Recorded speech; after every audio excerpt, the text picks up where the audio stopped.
like, share, subscribe. HCB2 World. Yo, what is going on, guys? I'm Heroes Come Back 2. Welcome back to the channel, man. Welcome back.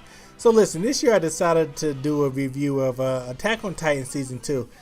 I'm actually a big Attack on Titan fan, but it's not one that I fully follow. Now, hold up. Chill, alright? Before you give me a bunch of shit talking about, well, if you don't fully follow it, why are you doing reviews? Let me explain what I mean. Now, what I mean when I say fully follow is that a lot of the anime I watch, I also read the manga as well. But when it comes to Attack on Titan, I'm an anime only kind of guy. So that's what I mean when I say I don't fully follow it. But in terms of the way Season 2 started off, let me tell you, man, I loved everything about it.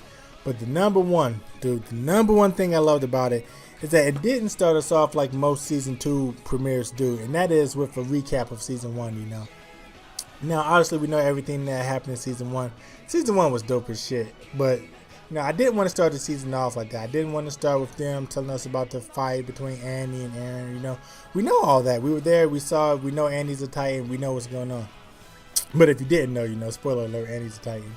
So, but yeah, we didn't need to see all that again. You know, this didn't disappoint. Not only does it not do that, but it actually literally picks you up where you left off. And one of the very first things we see is Annie being hauled away, or her crystal at least being hauled away.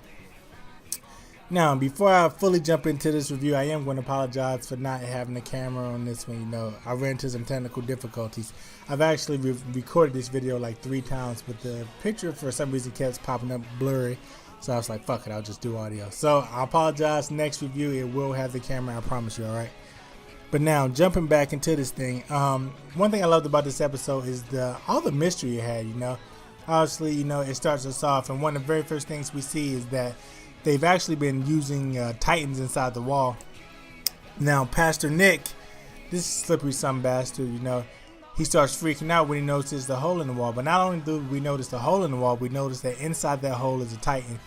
And the very first thing he says is, don't let it get hit by sunlight, you know. So, like, that's not only crazy because, one, I kind of get it why he would do that because those Titans are durable. But 2, it kind of looked like an armored Titan, or at least a Titan that's a lot like Annie, you know, where you can see the muscle fiber and stuff. So we know how tough those Titans are. But if it's that type of Titan, does that mean then that there's actually a human, like, kind of stuck inside that Titan just hanging out? And 3, you know, obviously he doesn't want it to be hit by sunlight because we know, like, they're extremely active in the sunlight, not so much during the nighttime. So if they're, you know, kind of trapped in the shade or trapped within that wall, so to speak, then without sunlight, you know, they won't be very active. So I kind of get it. But it's really crazy that you would have that enemy that close to you. And not only that, you're trying to actually use them as a wall. Like, what happens if a situation arises where there's a bunch of holes in that wall and a lot of sunlight gets in there? Basically, you know, what's going to happen is these Titans are going to become active, and they're going to not only destroy all that wall, but then you're going to have these strong ass Titans in there basically devouring what's left of humanity. So that's crazy within itself.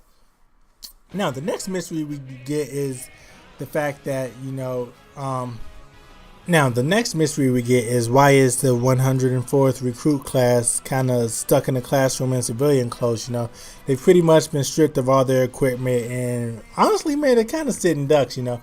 Now, they're being watched by Section Commander Miche, who is, quote unquote, supposedly supposed to be second in combat ability only to Levi. But honestly, man, from everything I've seen from that dude in this episode, yeah, I did not get that at all.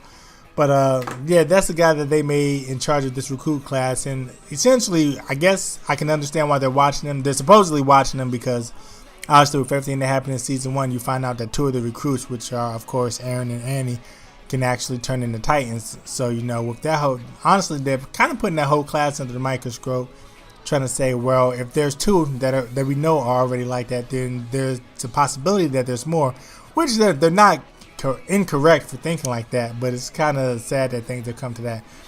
But long story short, man, these guys are being watched by Miche, who's supposed to be crazy strong, but apparently, man, that he is not as strong as they hyped this dude up to be. It turns out while this class is in there, Titans have actually managed to penetrate wall rows, and without any equipment or anything, the only option that this recruit class has is to basically escape. as they're escaping, they're pretty much being chased down by Titans, and Miche goes off on his own to destroy these Titans. Now, unfortunately for this dude who's supposed to be second only to Levi, those abilities apparently don't show themselves, and he gets fucked up. Before he gets fucked up, he reaches a rooftop and he notices a Titan that he hasn't seen before, and this is where the Beast Titan is introduced, which I absolutely 100% love that they introduced a new Titan to start the season off. That was dope, you know.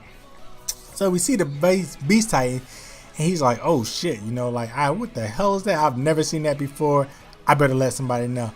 So he whistles for his horse, and essentially what he does is he signs his horse's death certificate. The poor damn horse, unbeknownst to him, is being called into some bullshit. So as the horse comes, he gets picked up by the Beast Titan, and at this point, man, you just gotta say a few prayers for the horse because you know he's done. So the Beast Titan picks up the horse and chucks him at Miche, and right off the bat, I knew Miche was screwed. As he falls off the rooftop, he's caught by Titan, and this Titan starts to kind of nibble on his legs a little bit. Now, as this Titan is doing this, the Beast Titan approaches, and this is where the mystery gets even crazy, alright?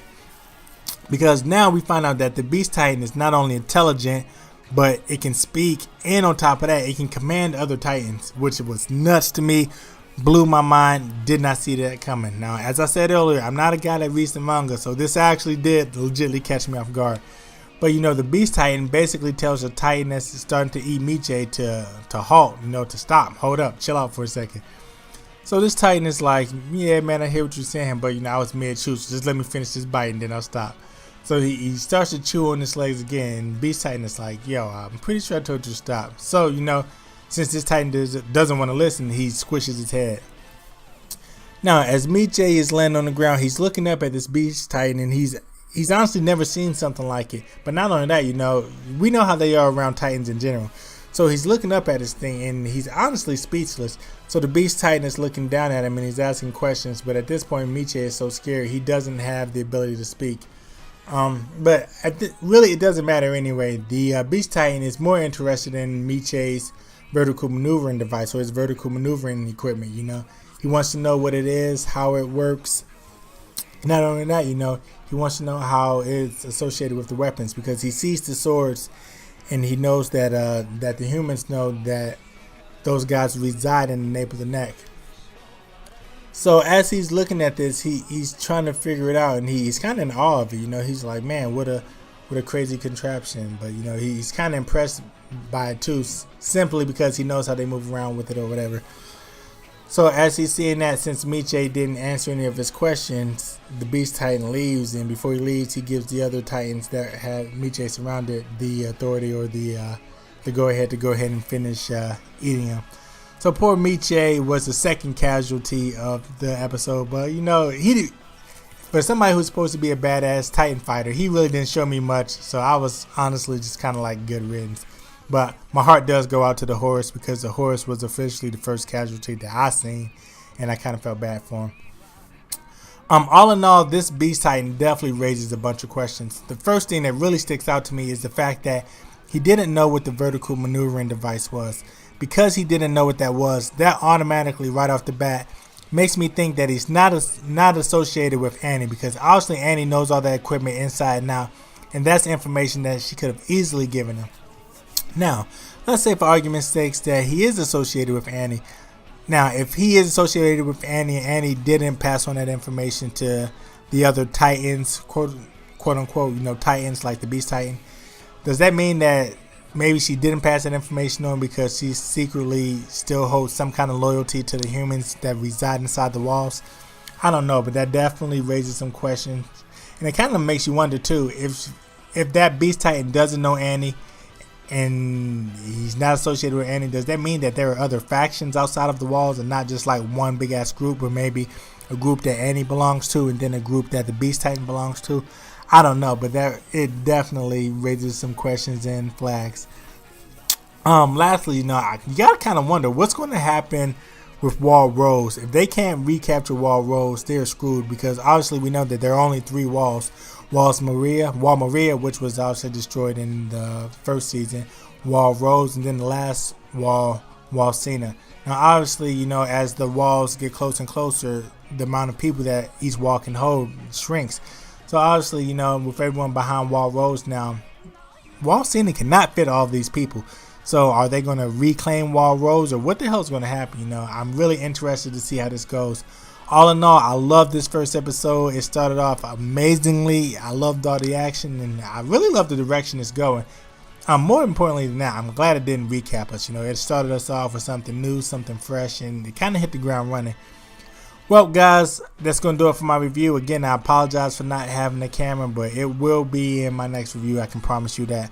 If you liked the video, go ahead and smash that like button. Also, if you're new to the channel, go ahead and subscribe. You know, I'm adding more stuff to what I review, so there's going to be a lot more videos coming out, and I am going to be a lot busier, more than you can actually believe. But, you know, go ahead and subscribe, and make sure you turn those notifications on so you can stay up on the latest and greatest happenings with the channel, alright? As always, I'm your boy Heroes Come Back 2. Do great, be great. I'll catch you guys in the next video, man.